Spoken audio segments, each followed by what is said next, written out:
আজিৰ সভাপতি কুমাৰ ইন্দ্ৰজিৎ নাৰায়ণ দেৱ ডাঙৰীয়া, প্ৰণৱ নাৰায়ণ দেৱ ডাঙৰীয়া, কুমাৰ পৰীক্ষিত নাৰায়ণ দেৱ ডাঙৰীয়া, প্ৰেচিডেণ্ট ৰিচেপশ্যন কমিটি, আমাৰ বিস্মিতা মিনিষ্টাৰ কালচাৰেল এফেয়াৰ্ছ, আমাৰ MP নৱ শৰণীয়া ডাঙৰীয়া, director national book trust Rita Choudhury ডাঙৰীয়া, Rajbongshi ex deputy home minister Nepal Paramananda Rajbongshi, আমাৰ general secretary all Assam Sahitya Sabha Biswajit Roy, ex president Akrasu, Pulak Choudhury vice president Koch Rajbongshi Sahitya Sabha, doctor Dipor Kumar Roy, doctor Jyotimoy Roy, doctor Nirob Adhikari, বিশিষ্ট অতিথিসকল আৰু আমাৰ বন্ধু বান্ধৱ যিসকল পোনপ্ৰথমবাৰৰ বাবে মই ইয়াত কোচ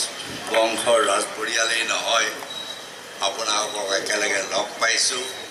আৰু লগ পাই মই আনন্দিত হৈছোঁ যে আজি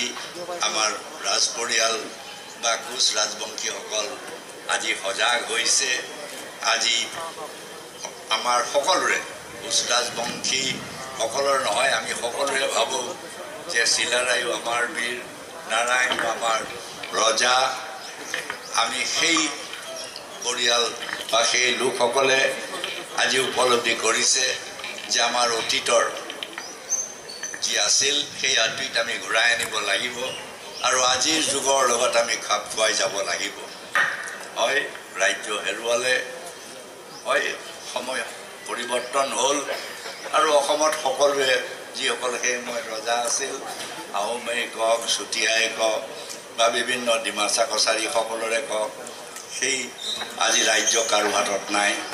আজি দেশত গণতন্ত্ৰ হৈছে, কিন্তু যিসকল লোকৰ অতীত আছিল সেই অতীতৰ ওপৰত আমি ভৱিষ্যত নিৰ্ভৰ কৰিব লাগিব। যিসকলে আমাৰ নতুন অসম গঢ়িছিল,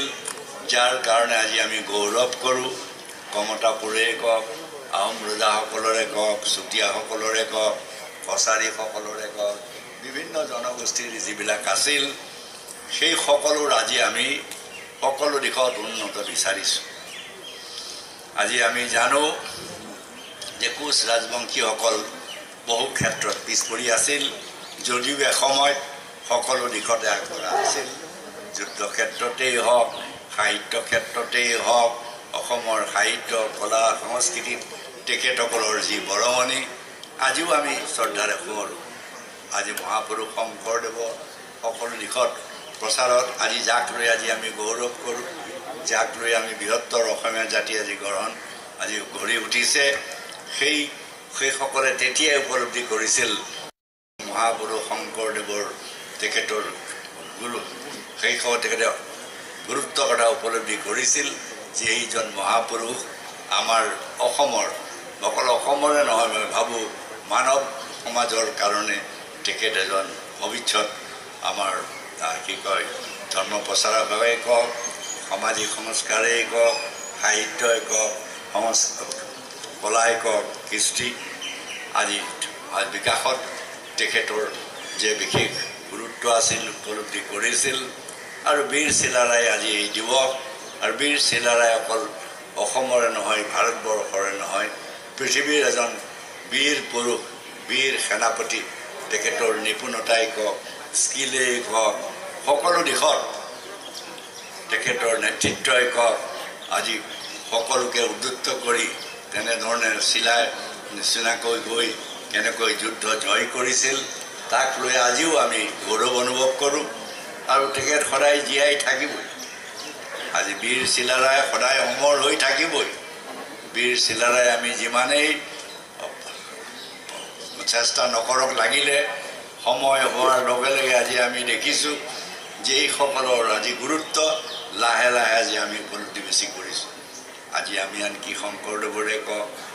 আজি বীৰ চিলাৰায়ে কওক, বীৰ লাচিতৰে কওক, আজি লাহে লাহে লাহে লাহে আমাৰ সমাজখনে আজি গুৰুত্ব আজি লাভ কৰিছে, উপলব্ধি কৰিছে যে এসময়ত আমি আমাৰ কিমান খ্যাতনামা আছিলোঁ, আমি সকলো দিশত নিপুণ আছিলোঁ, সাহিত্যই কওক, কলাই হওক, সংস্কৃতিয়েই কওক, অৰ্থনৈতিকভাৱে হওক সকলো দিশত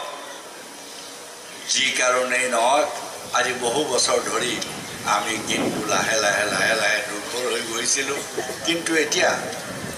আজি উপলব্ধি কৰিছে যে আমি দুৰ্বল নহয় আজি যেনেকৈ ৰাজ পৰিয়ালেই হওক সকলোখিনি আজি আগুৱাই আহিছে যে আজি আমি এক হ'ব লাগিব এক হৈ আমি আমাৰ প্ৰাপ্যৰ কাৰণে যুদ্ধ কৰিব লাগিব প্ৰাপ্যৰ কাৰণে মানুহে যুদ্ধ কৰিবই লাগিব বিনা যুদ্ধই বিনা সমস্যাৰ সন্মুখীন নোহোৱাই কোনো মানুহ আজি আগুৱাই যাব বাধা আহিব সৃষ্টি আহিব সেই বাধা আমি অতিক্ৰম কৰি যাব লাগিব আৰু যাব পাৰিব যেহেতু বীৰ চিলাৰায় বংশৰ মানুহ সেইসকল আজি যিমানেই বাধা বিঘিনি নহওক সেই বাধা বিঘিনিৰ পাৰ হৈ যাব পাৰিব কাৰণ সেইখিনি যিটো সাহস সেইখিনিত সেই সাহস আছে নিপুণতাও আছে আজি আমি সেই যে আমাৰ গুণখিনি আমি আহৰণ আমি কৰিব লাগিব কৰিব আজি সজাগ হৈছে মানুহ যেতিয়া সজাগ হয় কোনো কাকো আজি কি কয় সাপ্ৰেছ কৰি ৰাখিব নোৱাৰে আৰু পৃথিৱীত কোনো জাতিক আমি যদি ভাবোঁ দুৰ্বল বুলি এইটো আটাইতকৈ ভুল কৰা হ'ব পৃথিৱীত কোনো দুৰ্বল নহয় আজিও যেনেকৈ কোচ ৰাজবংশীসকল দুৰ্বল নহয় তেওঁলোকৰ সৎসাহে কওক আজি দেশৰ প্ৰতি দেশপ্ৰেমেই কওক সকলো দিশৰ তেখেতসকলৰ যিটো গুণ আছে সেই গুণ মই ভাবোঁ অতি প্ৰশংসনীয় কাৰণ আমিও যেহেতু ৰাজনীতি কৰোঁ আমি সকলো শ্ৰেণীৰ মানুহৰ লগত আমাৰ সম্বন্ধ কোচ আৰু আমাৰ মাজত মিল এইটোৱে আমি কথা দিলে কথা ৰাখোঁ আমি পিছি ফালৰ পৰা ডেগাৰ নামাৰোঁ আমি সত্য কথা কওঁ খোলাখুলিভাৱে কথা কওঁ আমাৰ কথাত হয়তো অলপমান কঠোৱা হ'ব পাৰে কথাত হয়তো ইমান মিঠা নহয় কথা আমাৰো মিঠা বেছি নহয় এই ৰাজবংশীবিলাকৰো আমাৰ লগত বেছি মিঠা নহয় কিন্তু মিঠা নহ'লেও আমাৰ কিন্তু আন্তৰিকতা আছে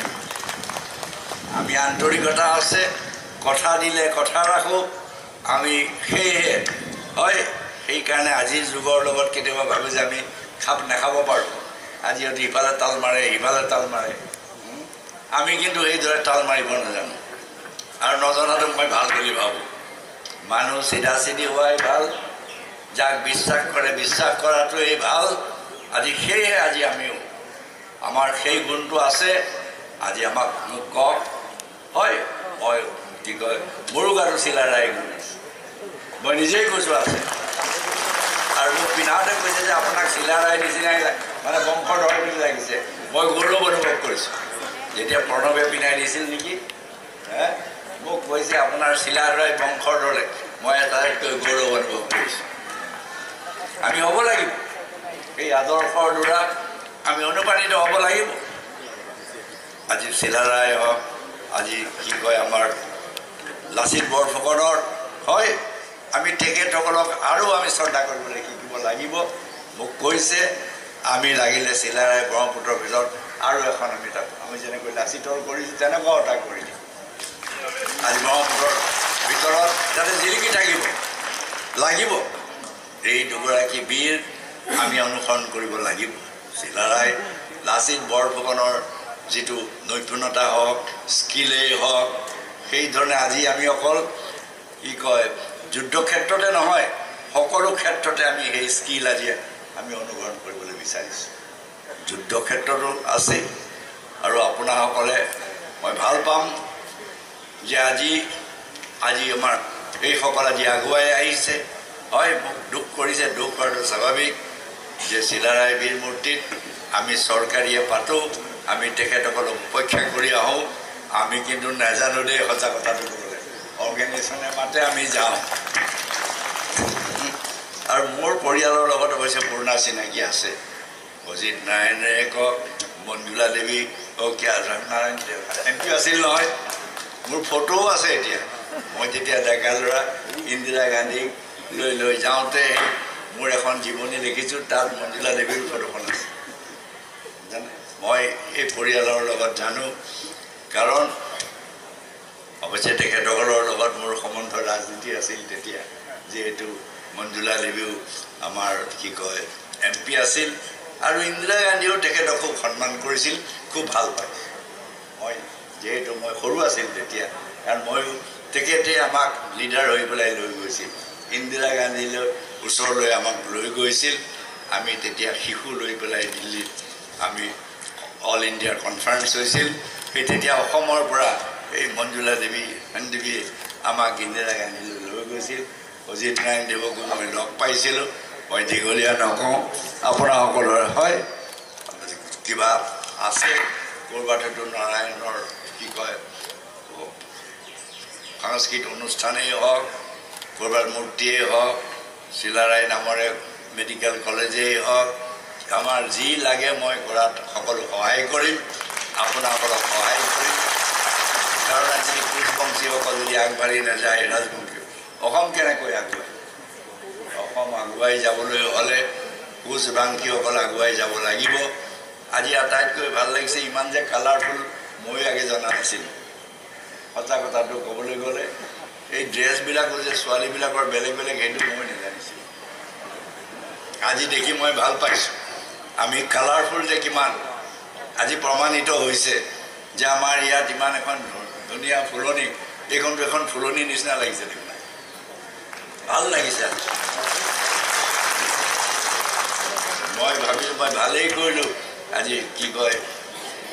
দিল্লীলৈ যোৱাৰ সময়টো বদলাই মই আৰু আহিব নোৱাৰিম বুলিয়ে ভাবিছিলোঁ আৰু ময়ো ভবা নাই ইমান মানুহ আহিব ইমানখিনি আমাৰ কালাৰফুল মানুহ আহিব এই ৰাজ পৰিয়ালে যে এনেকৈ ভালকৈ কৰিছে মই বিশ্বাস কৰা নাছিলোঁ সঁচা কথা ক'বলৈ গ'লে কিন্তু আহি মই কিন্তু আনন্দ লাগিছে মই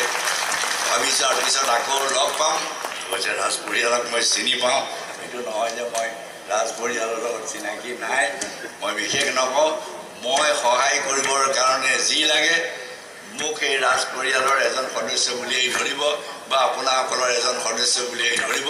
অকল ৰাজ পৰিয়ালে নহয় কোচ ৰাজবংশীৰ এজন ৰাজ পৰিয়াল হিচাপে ৰাজ নহয় সৰ্বসাধাৰণ মই ৰজা হৈ থাকিব খোজা নাই অকল সৰ্বসাধাৰণ হৈ থাকিব বিচাৰিছোঁ যে আপোনাসকলৰ লগত একেলগে থাকিম আমি এনে এখন গঢ়িম যে আপোনাসকলৰ সকলো উন্নতি হ'ব আমি একেলগে আগবাঢ়ি যাম এই দুআষাৰ কৈ সকলোলৈ মই আন্তৰিক শুভেচ্ছা জনাইছোঁ আৰু কনচৰ্টিয়ামৰ সকলো সদস্য আজি গোটেইকেইটা সংগঠনে এনেধৰণে লোকসকলক একত্ৰিত কৰাত তেখেতসকলক ধন্যবাদ জনাইছোঁ জয় কোচ ৰাজবংশী জয় আই অসম জয় হিন্দ